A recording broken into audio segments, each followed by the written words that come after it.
नमस्कार, आप देख रहे हैं खबर उत्तराखंड। मैं हूं आपके साथ तन्वी। रुक करते हैं खबरों का, लेकिन उससे पहले नजर डालते हैं इस वक्त की हेडलाइंस पर।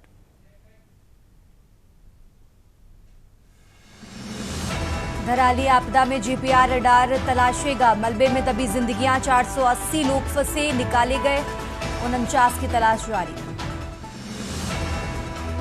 धामी सरकार धराली आपदा प्रभावितों को देगी 5 लाख, मृतकों के परिजनों को भी 5 लाख सहायता राशि देगी सरकार। आपदा से पहले बचाव के लिए वैज्ञानिकों की समिति गठित, 1 सप्ताह में देगी रिपोर्ट। संक्रमित बीमारियों से बचाव के लिए आरआरटी टीमें गठित, स्वास्थ्य महकमा बरसात के सीजन में जल जनित रोगों के बढ़ते खतरे की आशंका के चलते सतर्क। रानीखेत में अग्निवीर की शारीरिक परीक्षा 11 सितंबर से शुरू होकर 31 सितंबर तक चलेगी। भूस्खलन और बारिश के चलते उत्तराखंड में 266 मार्ग बंद, 173 ही खुल सके। आप देख रहे हैं के न्यूज, खबरों का सारथी। रुक करते हैं खबरों का और अब शुरुआत करते हैं देहरादून की खबर से, जहां सीएम धामी आज आदर्श संस्कृत ग्रामों का शुभारंभ करेंगे। दोपहर 12 बजे भोगपुर में ये कार्यक्रम होगा और इस कार्यक्रम में शिरकत करेंगे उत्तराखंड के मुख्यमंत्री। तो शाम 5 बजे अधिकारियों के साथ बातचीत भी करेंगे। आपदा कंट्रोल रूम में अधिकारियों के साथ बातचीत होगी, आपदा राहत कार्यों की समीक्षा की जाएगी। तो देहरादून से खबर आपको बता रहे हैं, सीएम धामी आज आदर्श संस्कृत ग्रामों का शुभारंभ करेंगे। दोपहर 12 बजे भोगपुर में ये कार्यक्रम होगा।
और इसी खबर पर ज्यादा जानकारी के लिए शिव नारायण जुड़ चुके हैं। शिव नारायण, जिस तरीके से आपदा कंट्रोल रूम में आज अधिकारियों के साथ सीएम धामी बातचीत भी करने वाले हैं, शाम 5 बजे का समय है, पूरी जानकारी क्या है इसको लेकर आपके पास, जरा दर्शकों को बताइए। जी, मैं बताना चाहूंगा जिस तरीके से आज सुबह संस्कृत ग्राम का शुभारंभ करेंगे, सुबह 12 बजे का ये कार्यक्रम होगा। इसमें उत्तराखंड सरकार ने पहले ही ये फैसला किया था कि 13 जिलों में सब में एक आदर्श ग्राम संस्कृत ग्राम बनाने का फैसला लिया था, जहाँ पर संस्कृत भाषा को बढ़ावा दिया जाएगा, आम बोलचाल में उसको बढ़ावा दिया जाएगा। जिस तरीके से हम हिंदी यूज करते हैं उस तरीके से इन गांवों में संस्कृत भाषा को आम भाषा में लाया जाएगा। इसके लिए प्रयास किया जा रहा है। इसी को लेकर के आज 12 बजे देहरादून के अंदर भोगपुर एक गांव है, वहाँ पे इस कार्यक्रम का आयोजन किया गया है और यहाँ से ही इसका शुभारंभ करेंगे। जी ठीक है शिव नारायण, आप हमारे साथ बने रहिए, हम आगे भी आपसे जानकारी लेते रहेंगे। और ये देहरादून से खबर आपको बता रहे हैं, देहरादून से अहम जानकारी आपको बता रहे हैं, जहां सीएम धामी आज आदर्श संस्कृत ग्रामों का शुभारंभ करेंगे। दोपहर 12 बजे भोगपुर में ये कार्यक्रम होगा और इस कार्यक्रम में शिरकत करेंगे उत्तराखंड के मुख्यमंत्री पुष्कर सिंह धामी।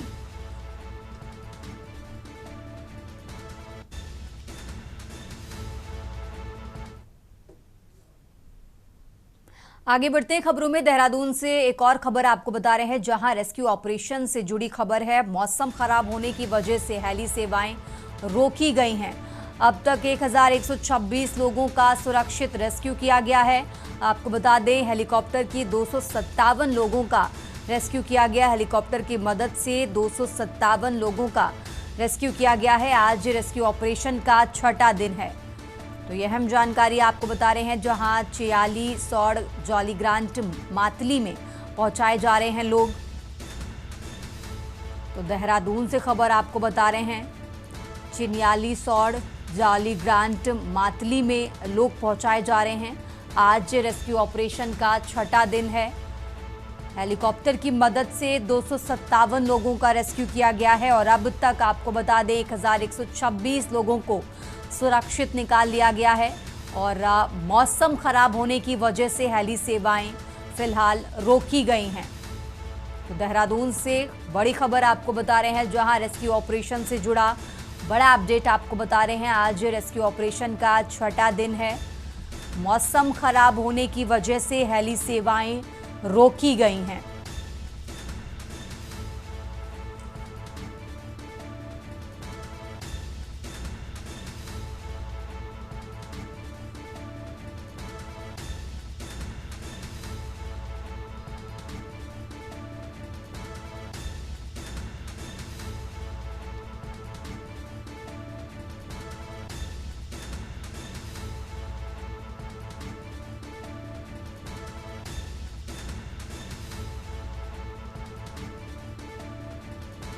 और ज़्यादा जानकारी के लिए शिव नारायण जुड़े हुए हैं। शिव नारायण, जिस तरीके से मौसम खराब होने की वजह से हेली सेवाएं रोक दी गई हैं, आज रेस्क्यू ऑपरेशन का छठा दिन है, कब तक के लिए रोकी गई हैं? क्या कोई डेट बताई गई है? पूरा अपडेट क्या है इसको लेकर आपके पास?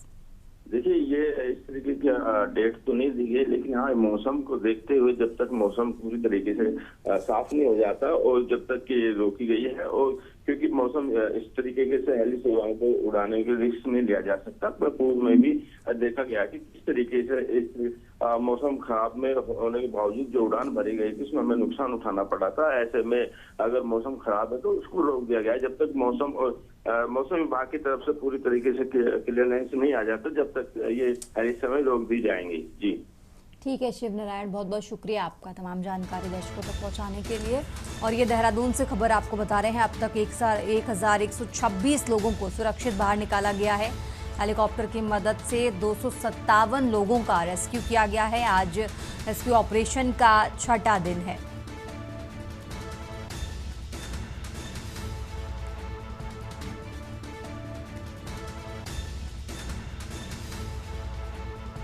पहले तो आपने बूथ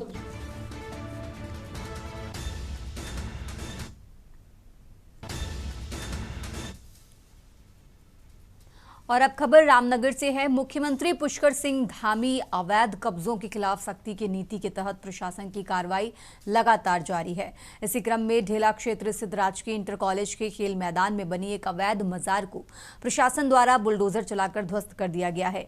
ये मजार लंबे समय से विवाद का विषय बनी हुई थी। स्थानीय लोगों और अभिभावकों ने जिला प्रशासन से शिकायत की थी कि विद्यालय परिसर में बने इस मजार का छात्रों की एकाग्रता और शिक्षा माहौल पर नकारात्मक असर पड़ रहा है।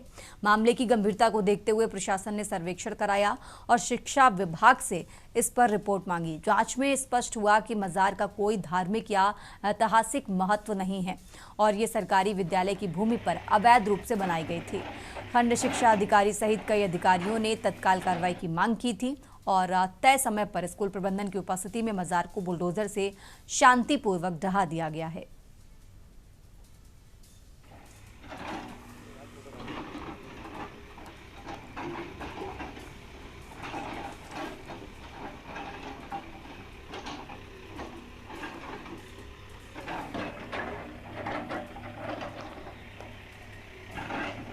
लेकिन राजकीय इंटर कॉलेज ढेला में एक अवैध बाजार जांच के दौरान पाई गई थी।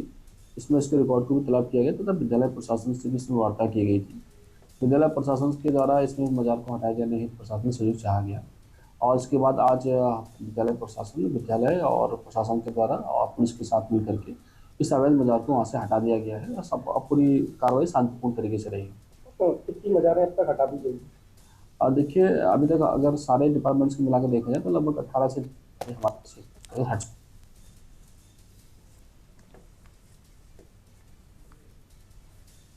यहाँ रुकते एक छोटे से ब्रेक के लिए, फौरन हाजिर होते हैं।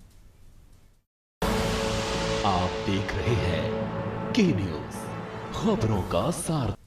ब्रेक से वापस आ चुके हैं। रुक करते हैं खबरों का। रामनगर क्षेत्र में आवारा गायों और बैलों की बढ़ती संख्या और उनकी दुर्दशा को लेकर करड़ी सेना युवा शक्ति के कार्यकर्ताओं ने नगर पालिका प्रशासन के खिलाफ जोरदार प्रदर्शन किया।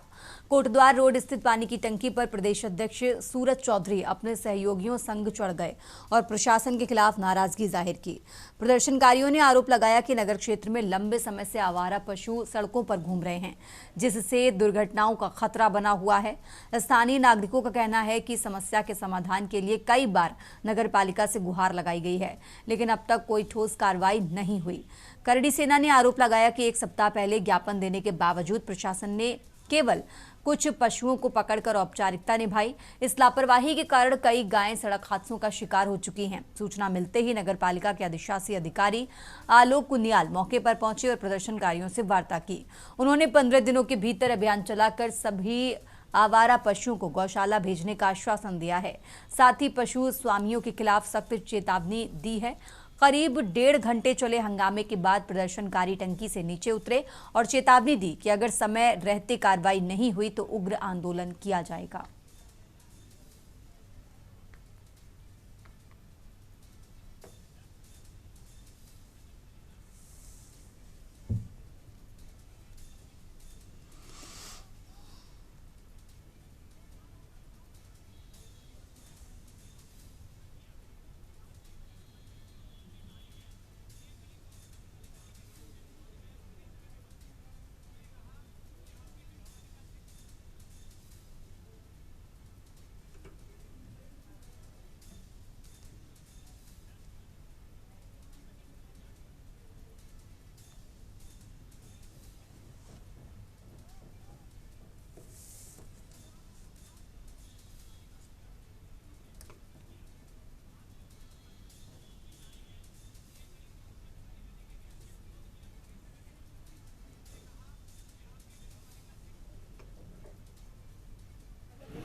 देख रहा हूँ रामनगर क्षेत्र और अन्य क्षेत्रों में गाय माता एक्सीडेंट का शिकार होती है।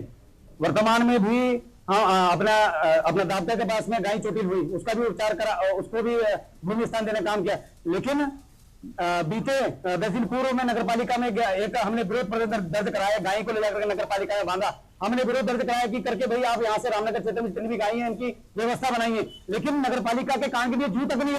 इन्होंने 10 दिन के भीतर 7 गाय मात्र पकड़ी, बाकी गाय ऐसे रामनगर क्षेत्र में घूम रही है। एक बीती रात्रि में अपना चिल्के के पास में एक गाय माता एक्सीडेंट का शिकार हुई, जिसकी मृत्यु हो गई। और ब्रिजेश हॉस्पिटल के पास में निरंतर गाय माता एक्सीडेंट का शिकार होती हैं और रात्रि में भी एक्सीडेंट का शिकार हुई। ऐसे बेजुबान जानवर, ऐसे बेजुबान गौ माता निरंतर एक्सीडेंट का शिकार हो रही है।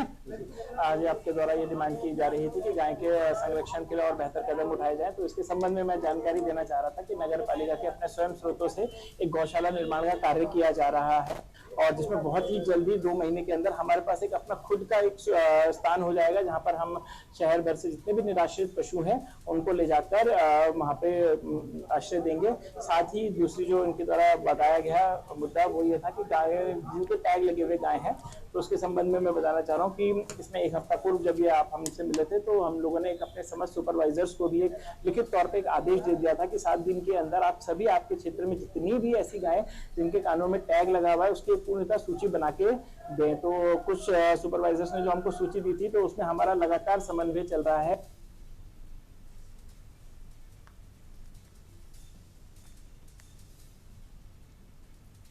और अब खबर लक्सर से है, जहां बारिश थमने के बावजूद लक्सर नगर और आसपास के गांव में बाढ़ का पानी लोगों की मुसीबत बना हुआ है। नगर के मेन बाजार, बसेड़ी रोड, आर्य समाज रोड और कई अन्य मामलों में बाढ़ का पानी अभी जमा हुआ है, जिससे स्थानीय लोगों को रोजमर्रा के कामों और आवागमन में भारी परेशानी हो रही है। लक्सर के ग्रामीण इलाकों जैसे हुसैनपुर, सेठपुर, खादर और बसेड़ी में भी हालात गंभीर हैं। इन गाँव के कई रास्ते पूरी तरह जलमग्न हैं, जिससे आवागमन बाधित हो गया है। इसके अलावा हजारों बीघा गन्ने और धान की फसल बर्बाद हो गई है, जिससे किसानों को भारी नुकसान झेलना पड़ रहा है।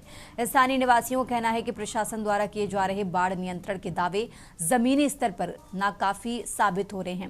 ग्रामीणों ने जल निकासी की उचित व्यवस्था न होने पर नाराजगी जताई और तत्काल राहत एवं पुनर्वास की मांग की है। स्थिति की गंभीरता को देखते हुए लोग अब प्रशासन से ठोस कदम उठाने की उम्मीद कर रहे हैं, ताकि जल्द से जल्द जलभराव से राहत मिल सके और जनजीवन सामान्य हो सके।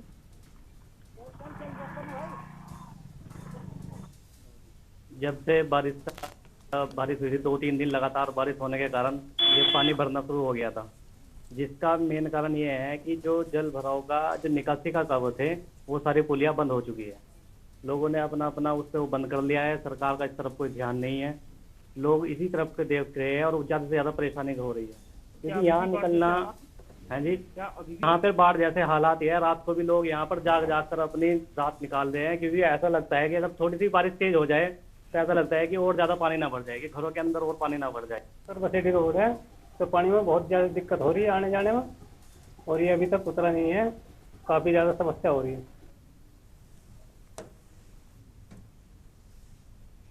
आगे बढ़ते खबरों में, हल्द्वानी गोलापार क्षेत्र में 11 वर्षीय मासूम की निर्मम हत्या के मामले का पुलिस ने खुलासा कर दिया है।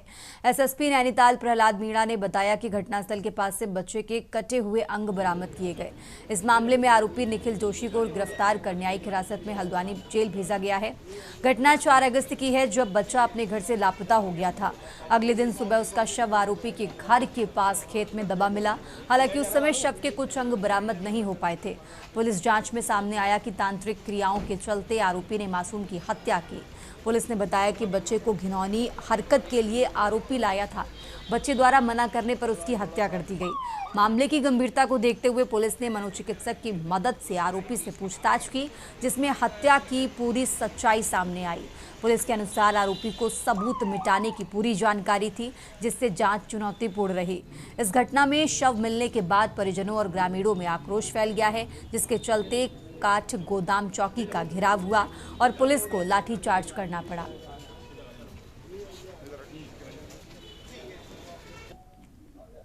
एक 4 अगस्त को काठगोदाम थाने में एक मिसिंग रिपोर्ट हुई, जिसमें एक 10 वर्ष के बच्चे का गायब होने की सूचना मिली थी। पुलिस ने तत्काल मिसिंग रिपोर्ट रजिस्टर की और इसके साथ ही पुलिस ने अपना तलाशी भी शुरू की। जो उस दिन के सीसीटीवी और कुछ लोगों से पूछताछ की गई, उसके आधार पर एक संदिग्ध व्यक्ति से उसका बात करना और उसके साथ में जाना पाया गया था। तो पुलिस ने पूछताछ के लिए उसको बुलाया। उसके बाद में रात्रि में गांव वालों के द्वारा और पुलिस के द्वारा भी सर्च किया गया।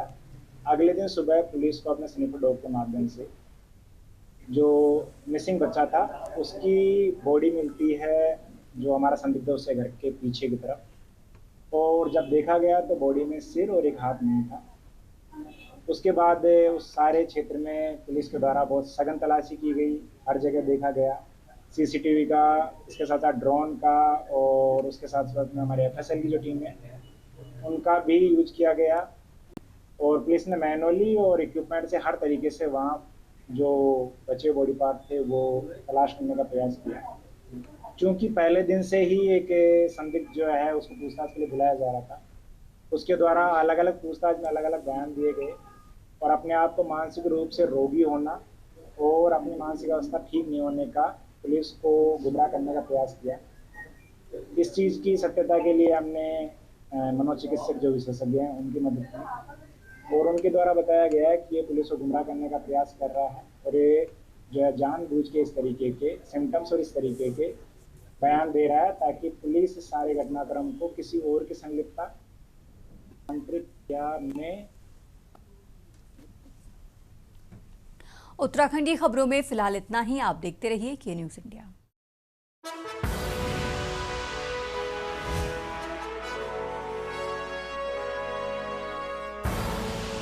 आप देख रहे हैं के न्यूज़, खबरों का सारथी।